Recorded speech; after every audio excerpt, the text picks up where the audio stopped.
മധ്യപ്രദേശിലെ ഇൻഡോറിൽ മലിനജലം കുടിച്ചുണ്ടായ ദുരന്തത്തിൽ സബ് ഡിവിഷണൽ മജിസ്ട്രേറ്റിനെ സസ്പെൻഡ് ചെയ്തു. പ്രതിപക്ഷം ഉന്നയിച്ച ആരോപണങ്ങൾ ഔദ്യോഗിക രേഖയിൽ പരാമർശിച്ചതാണ് ഈ നടപടി. അതേസമയം പുതിയതായി 20 കേസുകൾ കൂടി റിപ്പോർട്ട് ചെയ്തു. വിനിത വിജി ലേറ്റസ്റ്റ് അപ്ഡേറ്റ്സുമായി ചേരുന്നു ഡൽഹിയിൽ. പറയൂ വിനിത.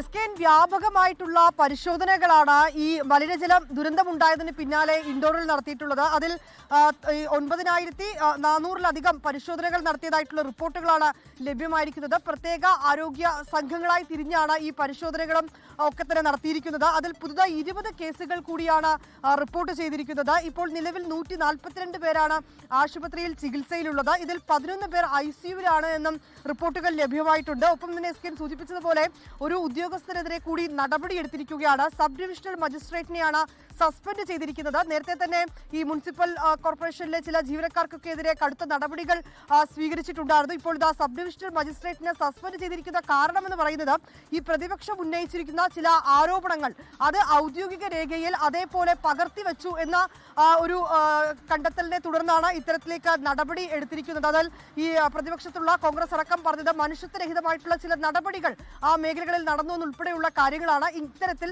മനുഷ്യത്വരഹിതം എന്ന വാക്കുൾപ്പെടെ അദ്ദേഹം ഔദ്യോഗിക രേഖയിൽ ചേർത്തിരുന്നു. ഇത് അദ്ദേഹത്തിന്റെ ഭാഗത്ത് നിന്ന് ഒരു ഉദ്യോഗ തലത്തിലിരിക്കുന്ന ആളുടെ ഭാഗത്തു നിന്നുണ്ടായ ഗുരുതരമായിട്ടുള്ള വീഴ്ചയാണെന്ന് ഉൾപ്പെടെ ചൂണ്ടിക്കാട്ടിക്കൊണ്ടാണ് അദ്ദേഹത്തിനെ സസ്പെൻഡ് ചെയ്തിരിക്കുന്നത്. ഇപ്പോഴും വിവിധ മേഖലകൾ കേന്ദ്രീകരിച്ചുകൊണ്ട് ആരോഗ്യ സംഘങ്ങൾ അവിടെയുള്ള ഈ വെള്ളത്തിന്റെ സാമ്പിളുകൾ എടുക്കുകയും അത്തരത്തിലേക്കുള്ള പരിശോധനകളൊക്കെ തന്നെ വളരെ കൃത്യമായി നടക്കുന്നുണ്ട് എന്നാണ് ഔദ്യോഗികമായി അറിയിച്ചിരിക്കുന്നത്.